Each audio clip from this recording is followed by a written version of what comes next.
A brief respite for the Falklands Crisis from Mr. Haig, but his peace efforts in Argentina go on. The American Secretary of State has told journalists in Buenos Aires that the sticking point in the negotiations is still the sovereignty of the Falkland Islands.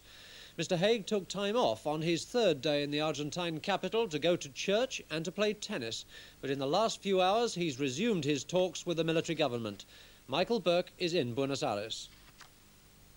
After 12 hours of exhausting negotiations, Mr. Haig took time off before yet another meeting with President Galtieri to play tennis.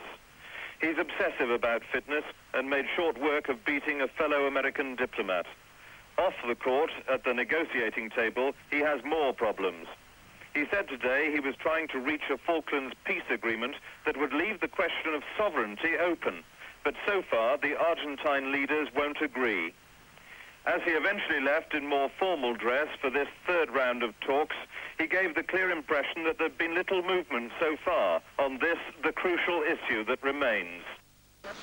It all adds up to pressure against any concession over Argentina's new ownership of the islands.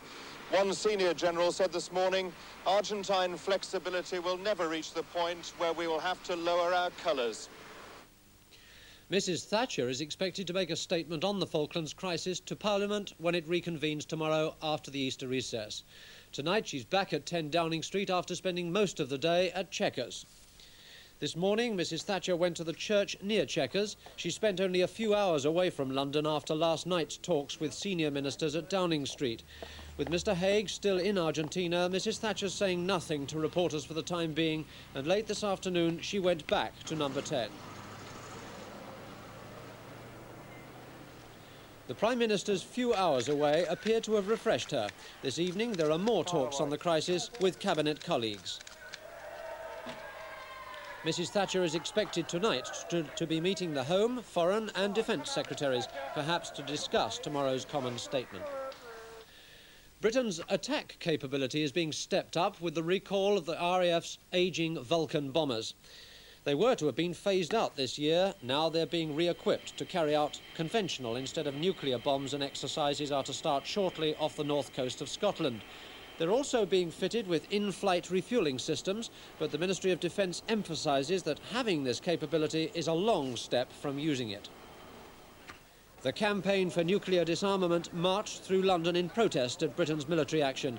They're worried because the government hasn't denied suggestions that the fleet is carrying nuclear weapons. So a delegation from CND's National Committee went to Downing Street to deliver a letter calling for the withdrawal of Task Force in favour of a negotiated settlement. The 29 Marines captured during the Falklands invasion will be home on Tuesday, along with 13 British scientists on the Antarctic survey team. They were flown from the Falklands to the Argentine military base at Comodoro Rivadavia and then on to the Uruguayan capital of Montevideo. 7 of the Marines had hidden in the hills when the main islands were invaded. The rest were captured when Argentine troops seized South Georgia. British officials in Montevideo say they're all well treated while in Argentine hands. The Marines and the scientists were under orders not to say anything at the moment about their experiences. Britain is anxious to avoid any embarrassment to Uruguay, which has now accepted 3 groups of Britons from the Falkland Islands. The Pope has again appealed for a peaceful end to the Falklands crisis. Speaking in Bologna, he said peace was increasingly in danger because of the confrontation between Argentina and Britain. At Yamit in Sinai, at least 20 Israeli men and women have locked themselves in a wartime bunker as a protest against Israeli withdrawal from occupied territory.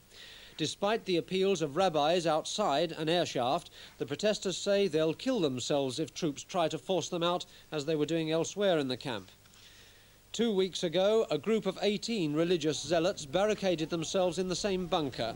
They said they had food supplies to last for months and a store of protective equipment, including gas masks. Their complaint was that the Israeli government had no right to give away land given to them by God. Their leader has already served jail terms in America and Israel for inciting violence. That's the news on 2. Now a look at the weather chart.